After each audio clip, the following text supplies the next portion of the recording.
Board Member Maguire. Yes, thank you.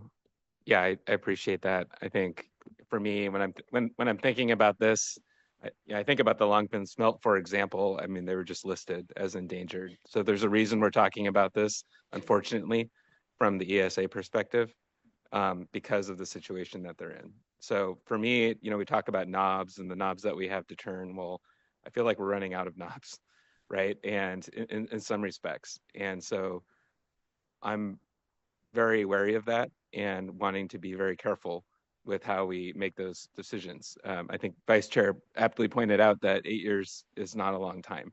It does go by quickly, especially in the water world, but it can have really dramatic effects on the fisheries.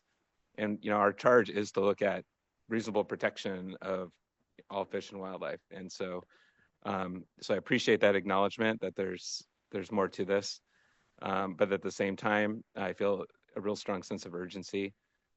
So for me, it's like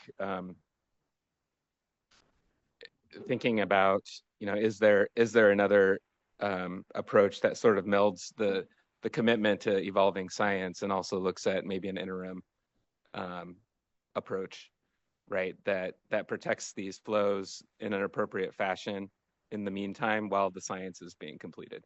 That's really what I'm thinking about. I think that's the intent of the VAs as well, is to further that.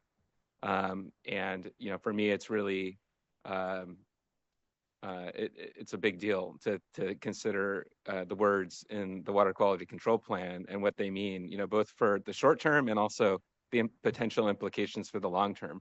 Not really knowing what any of this work is going to yield. So not really so much a question, just as an acknowledgement of willingness to think about different approaches here, and really just a sense of urgency in doing that.